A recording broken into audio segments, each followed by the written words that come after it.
Good day, class. Our subject is Basic Accounting 2. Our topic is partnership.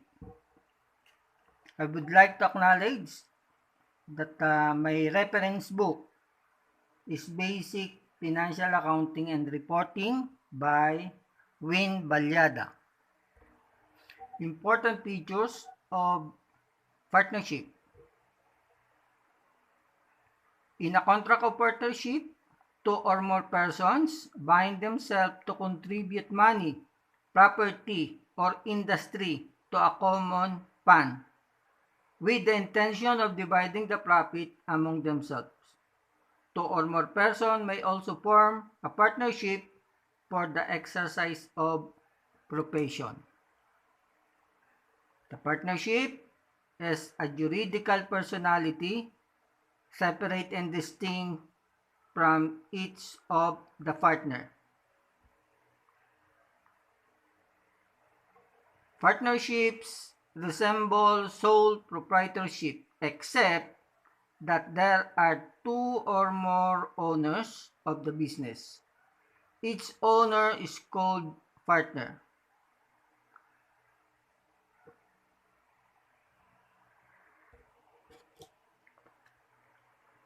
Partnerships are generally associated with practice of law, public accounting, medicine, and other professions. Partnerships of this nature are called general professional partnership.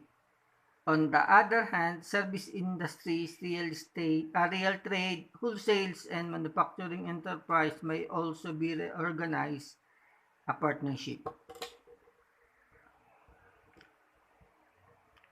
Characteristic of partnership: mutual contribution. There cannot be a partnership without contribution of money, property, or industry. Division of profit or losses. The essence of partnership is that each partner must share in the profit or losses of the venture.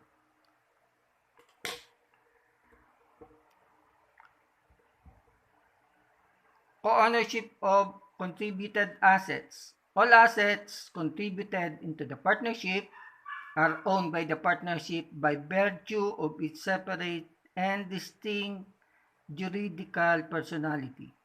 If one partner contributes an asset to the business, all partners jointly own it in a special sense. Mutual agency. Any partner can bind the other partners to a contract if he is acting within his express or implied authority. Limited life. A partnership is a limited life. It may be dissolved by the admission, death, insolvency, incapacity, withdrawal of a partner, or expiration of the terms specified in the partnership agreement. Unlimited liability. All partners, except limited partners, including industrial partners, are personally liable for all debts incurred by the partnership. If the partnership cannot settle its obligation, creditors' claim may be satisfied from personal assets of the partners without prejudice to the right of the separate creditors of the partner.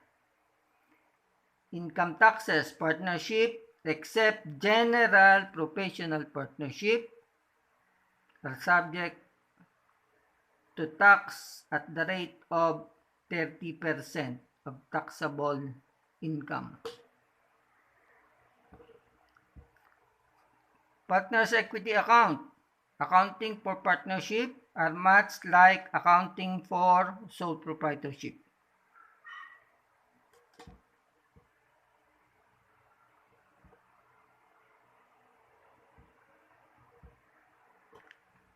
Advantages of partnership versus proprietorship: brings greater financial capability to the business. combines spatial skill, expertise, and experience to the partners, offers relative freedom and flexibility of action in decision making. Advantages over corporation: easier and less expensive to organize, more personal and informal. Disadvantages of partnership: easily dissolved, thus unstable compared to a corporation. Mutual agency and unlimited liability may create personal obligation to partners. Less effective than a corporation and raising large amount of capital.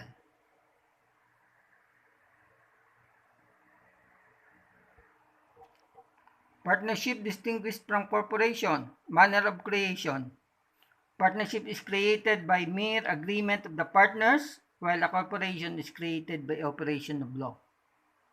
Number of person: two or more person. Two or more persons may form a partnership. In a corporation, at least 5 persons, not exceeding 15. Commencement of juridical personality. In a partnership, juridical personality commences from execution of the articles of partnership. In a corporation, from the issuance of certificate of incorporation by the Securities and Exchange Commission. Management. In partnership, every partner is an agent of the partnership. If the partner did not appoint a managing partner, in a corporation, management is vested on the board of directors. Extent of liability. In a partnership, each of the partners except a limited partner is liable to the extent of his personal asset. In a corporation, stockholders are liable only to the extent of their interest or investment in the corporation. Right of succession. In a partnership, there is no right of succession. In a corporation, there is a right of succession. Corporation has the capacity of continued existence regardless of death, withdrawal, insolvency, or incapacity of its directors or stockholders. Terms of existence. In partnership, for any period time stipulated by the partners. In a corporation, not to exceed 50 years, but subject to extension. Classification of partnership according to object. Universal partnership of all present property. Universal partnership of profits. According to liability, general and limited. General, all partners are liable.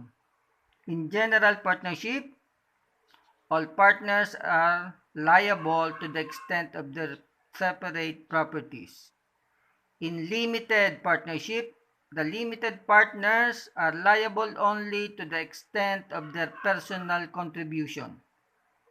In a limited partnership, the law states that there shall be at least one general partner.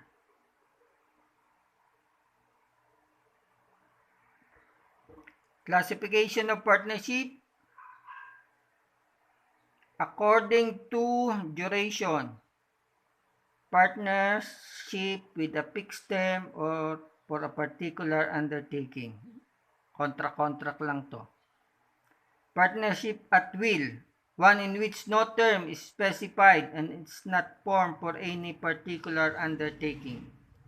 According to purpose, commercial or trading partnership. Professional or non-trading partnership. According to legality of existence. De jure partnership. One which has complied with all the legal requirements for its establishment. De facto partnership, one which has failed to comply with the legal requirement of establishment.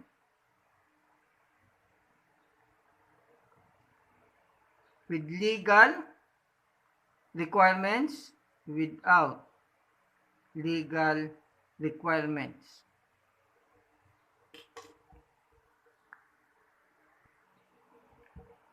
Kinds of partners. General partner, one who is liable to the extent of his separate property after all the assets of the partnership are exhausted. Limited partner, one who is liable only to the extent of his capital contribution. He is not allowed to contribute industry or services only.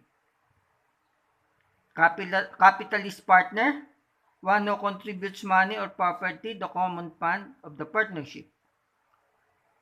Industrial partner, one who contributes his knowledge or personal service to the partnership, his skills.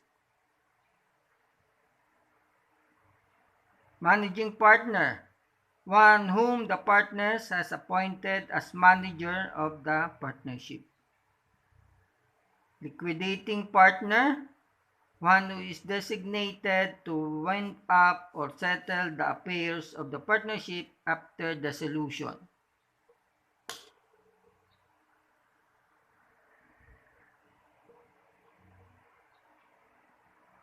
Dormant partner, one who does not take active part in the business of the partnership and is not known as a partner.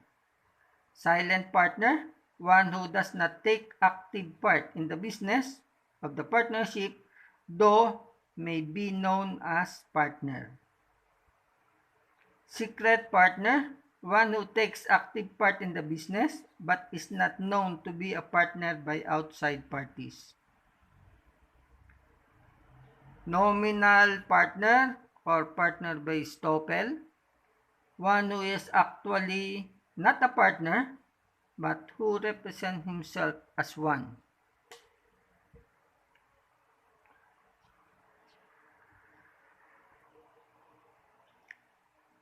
Articles of partnership. A partnership may be constituted orally or in writing.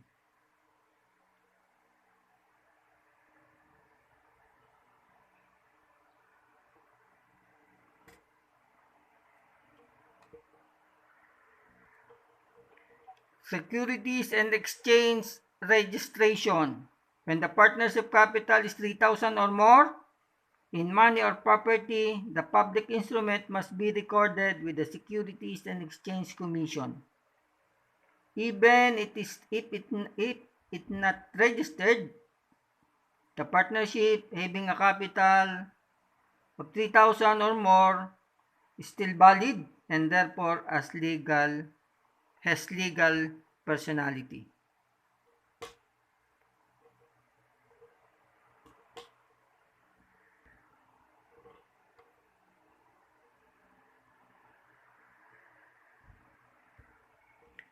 Filing fee of the partnership equivalent to 1/5 of 1% of the partnership capital, but not less than 1,000, and legal research fee which is 1% of the filing fee.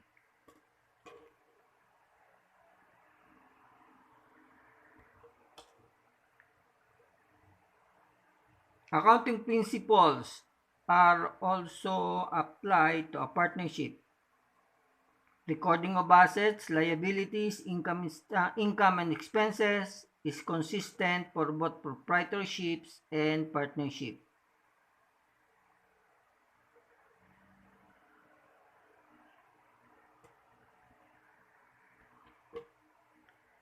A partner's capital account is credited for his initial and additional investment.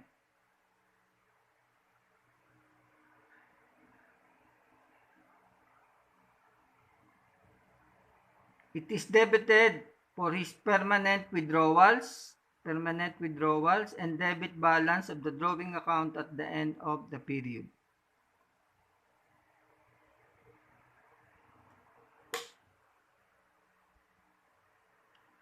A partner's drawing account is debited to reflect assets temporarily withdrawn by him from the partnership.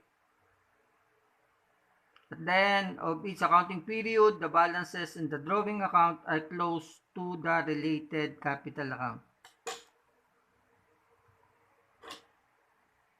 The account for partner's capital account.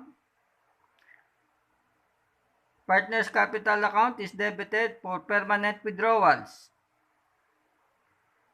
Debit balance of the drawings account at the end of the period. Partner's capital account is credited for original investment, additional investment, credit balance of the drawing account at the end of the period.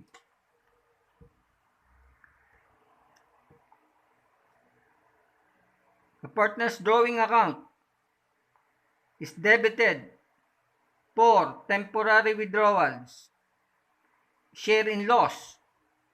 This may be debited directly to capital.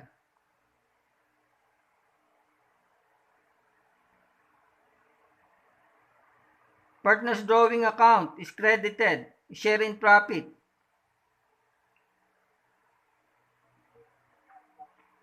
Permanent withdrawals are made with the intention of permanently decreasing the partner's capital, while temporary withdrawals are regular advances made by the partners in anticipation of their share in profit.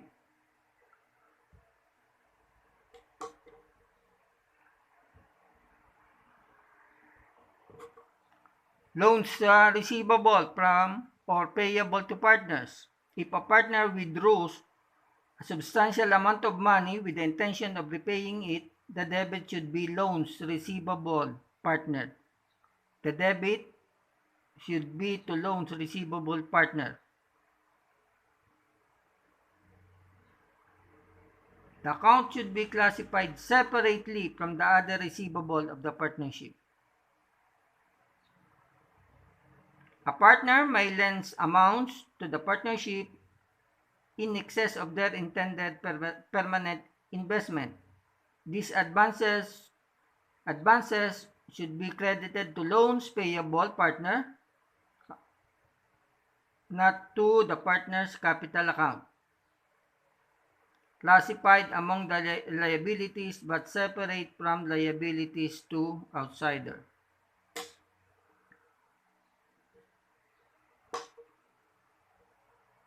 Remember, loans payable to partners must be paid after the claims of outside creditors had been paid in full. So, babayaran muna yung mga utang outside of the partnership bago bayadan yung utang ng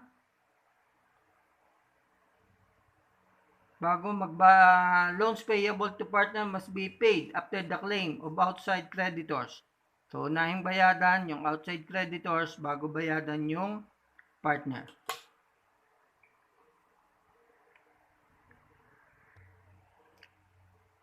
Partnership formation. The books of the partnership are opened with entries reflecting the net contribution of the partners to the firm. Asset accounts are debited for assets contributed to the partnership. Liability accounts are credited for any liabilities assumed by the partnership, and separate capital accounts are credited for the amount of each partner net investment. Partner may invest cash or non-cash asset in the partnership. When a partner invests non-cash asset, they are to be recorded at values agreed upon by the partners.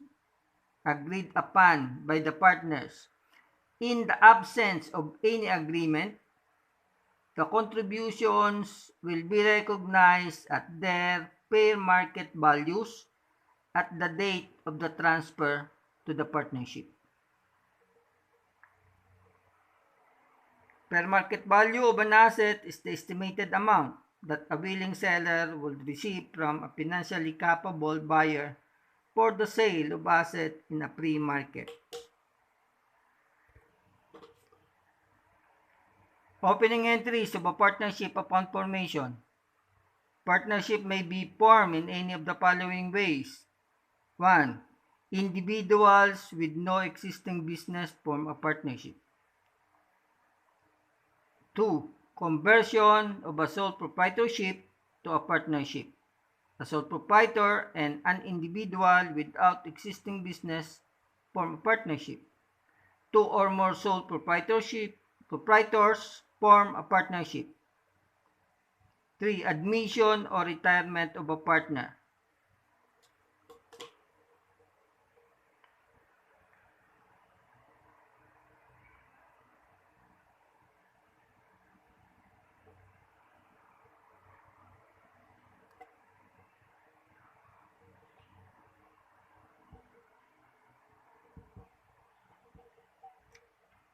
So, individuals with no existing business form a partnership. On July 1, Nilo Burgos and Ray Fernan Reposar agreed to form a partnership. The partnership agreement specified that Burgos is to invest cash of 700 and Reposar is to contribute land with fair market value of 1,300,000 with 300,000 mortgage to be assumed by the partnership. The entries are as follows. Debit cash 700,000. Debit land 1,300,000 fair market value. Mortgage payable of 300,000. Nilo Burgos capital 700,000. Ray Fernan Reposar capital 1 million. To record the initial investment of Burgos and Reposar.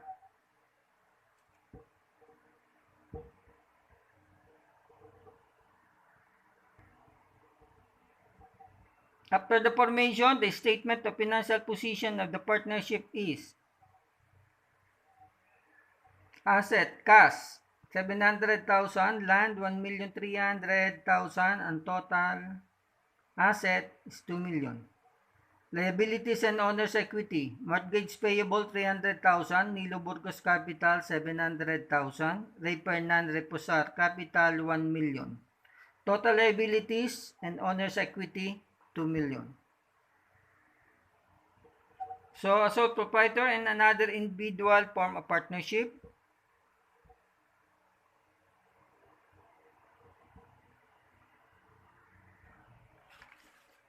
Okay. Problem number 1. Partners' original investment. Froilan Labausa contributed land, inventory, and 280,000 cash to a partnership. The land has book value of 650 and a market value of 1,350,000. The inventory has a book value of 600,000 and a market value of 510,000. The partnership also assumed 350,000 notes payable owed by Labausa that was used to purchase the land. Rosalie Balhag agreed to put up cash equivalent to Labausa's net investment. Required, prepare the journal entry to record Labausa and Balhag investment in the partnership.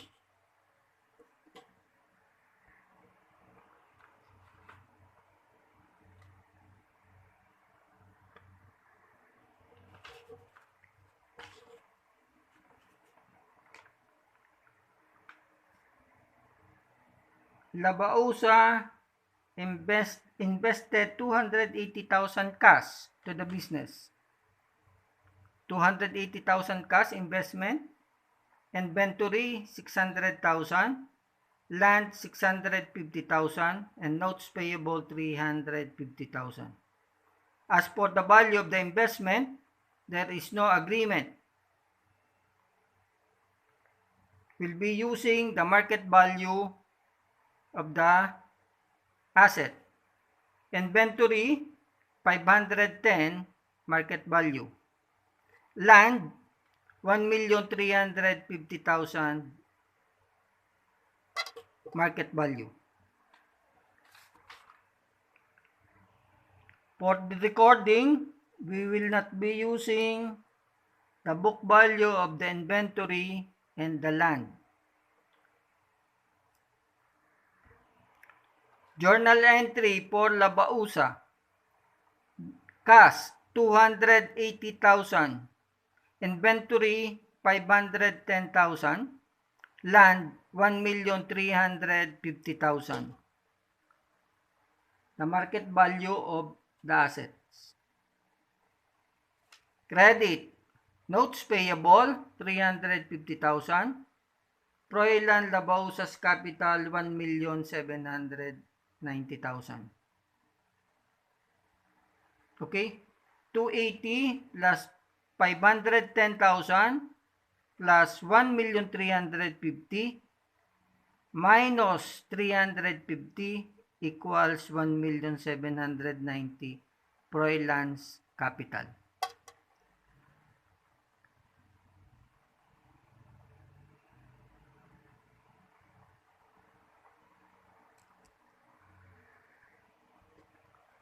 Rosalie Balhag agreed to put up cash equivalent to Labausa's net investment. Debit cash, 1,790,000. Credit, Rosalie Balhag capital, 1,790,000. Labausa's capital, 1,790,000. Balhag capital, 1,790,000. Labausa and Balhag. Statement of financial position. Asset, cash, 2,070,000. Inventory, 510,000.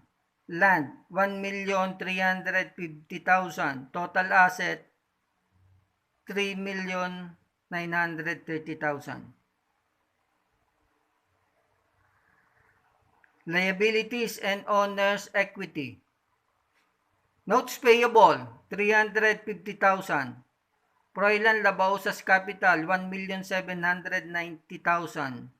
Rosalie Balhag capital, 1,790,000. Total liabilities and owner's equity, 3,930,000. Another problem. Problem number 4. A sole proprietor and an individual with no business form a partnership. Okay. April A. Tolentino, who has her own retail business, and Tan decided to form a partnership wherein they will divide profits in the ratio of 40-60. 40-60 respectively. The financial statement of the statement of financial position of Tolentino is as follows. Tolentino Marketing, statement of financial position. Asset, cash, 400,000. Account receivable, 1,660,160. Less allowance for uncollectible accounts. Uncollectible. Net of account receivable is 144,000. Inventory is 200,000. Equipment valued at 50,000. Less accumulated depreciation of 10,000. Book value is 40,000. Total asset 388,000. Liabilities. Accounts payable 36,000. Tolentino capital 352,000. Total liabilities and capitals 388,000. Financial statement or statement of financial position of Tolentino Marketing.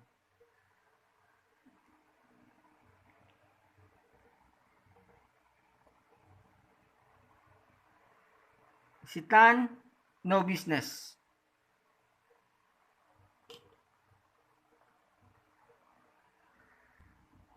condition agreed upon before the formation of the partnership.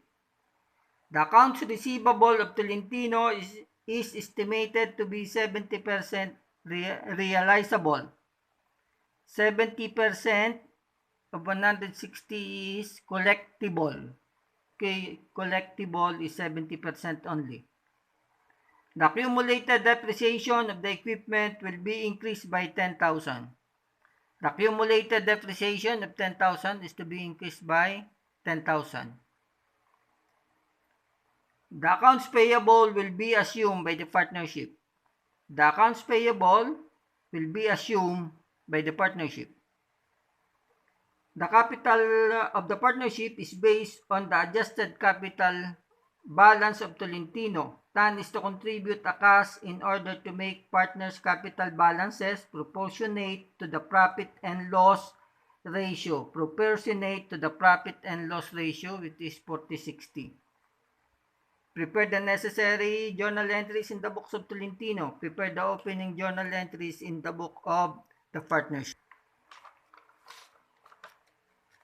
Okay, the account receivable is 70% realizable. 160,000 multiplied by 70%, 112,000.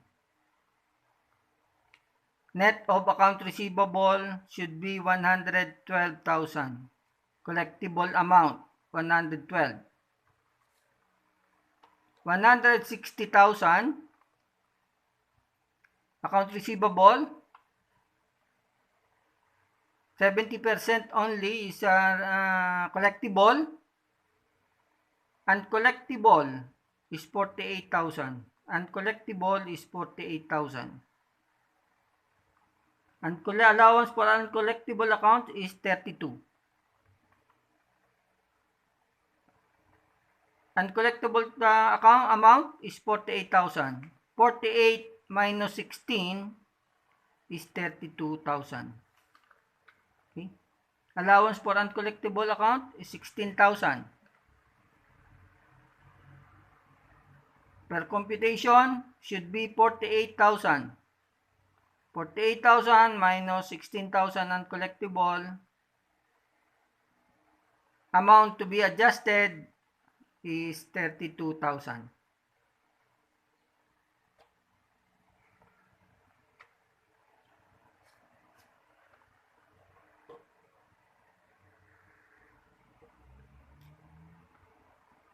Amount to be adjusted is 32,000 for allowance for uncollectible accounts plus increase in the accumulated depreciation of the equipment for 10,000. 10,000 plus 32,000 is 42,000. Tolentino capital is 352. 352 minus 42,000 equals 310. The new capital of Tolentino.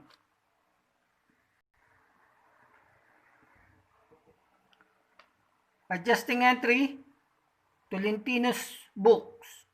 Okay. Debit, Tolentino capital, 42,000.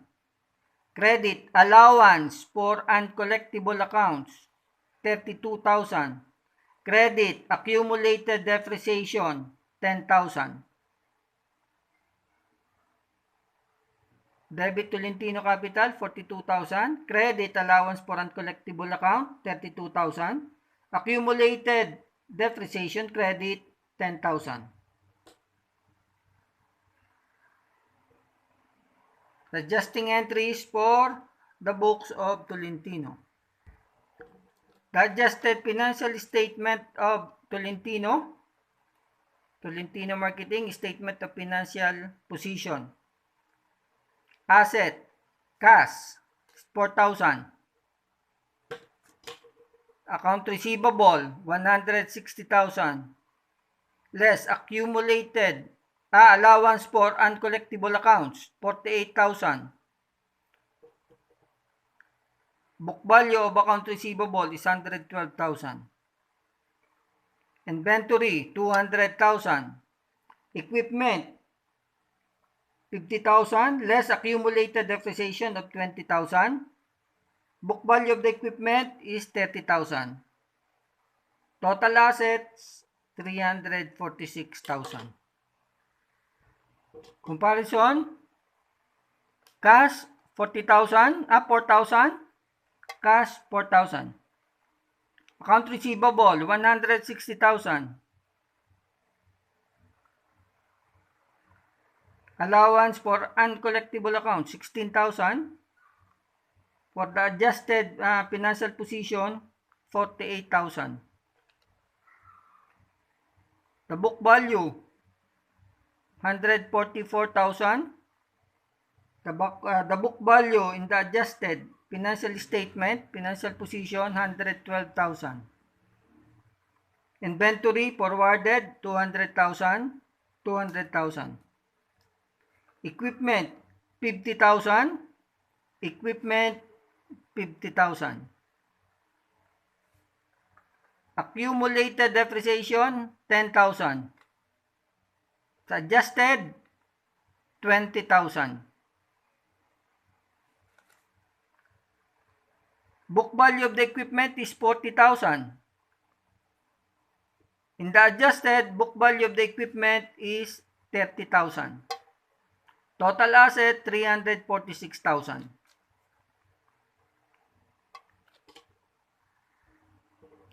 Accounts payable, 36,000. In adjusted financial position, accounts payable, 36,000. Tolentino capital is 310. Previously, 352. In the adjusted financial position of Tolentino, 310,000.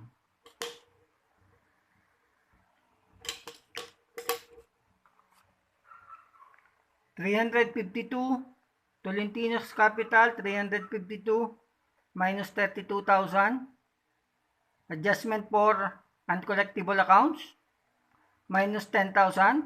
Adjustment for accumulated depreciation, total 310,000. The new Tolentino's capital.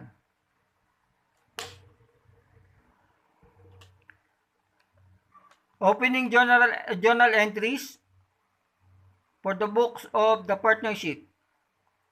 Debit cash, 4,000. Debit account receivable, 160,000.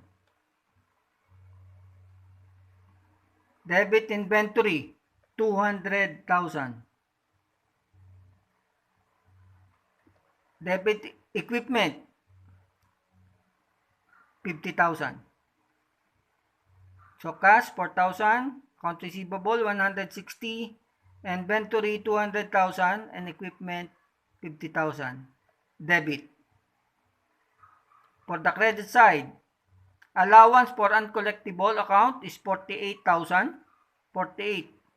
16,000 plus 32,000 is 48,000.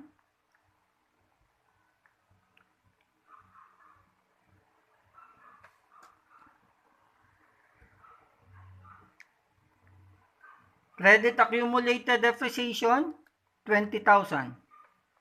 10,000 plus 10,000 adjustment, 20,000. Accounts payable, 36,000. And Tolentino's capital, 310,000. To record the investment of Tolentino.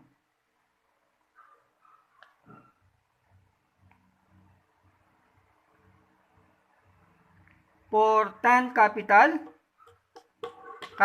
of TAN, debit cash, 465,000. And TAN capital, 465,000. To record TAN investment. So, the total investment of Tolentino is 310,000. The total investment of TAN is 465,000.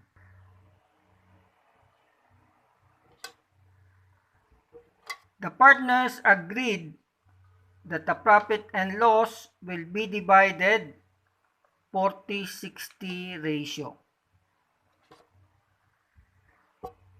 It is said, TAN is to contribute cash in order to make the partners' capital balances proportionate to the profit and loss ratio. Profit and loss ratio will be divided 40-60. Tolentino's capital is for 310,000, which is 40% of the total capitalization. TAN capital is 60%. Total of TAN capital is 465,000. Total partners capital is 775,000. How to compute the TAN capital and total partnership capital? Okay, Tolentino capital is 310,000. Tolentino capital is 310,000, which is 40% of the total capitalization. 310 divided by 40% of 0.40 is 775,000. Total partners capital minus Tolentino capital of 310, 465,000 is the TAN capital.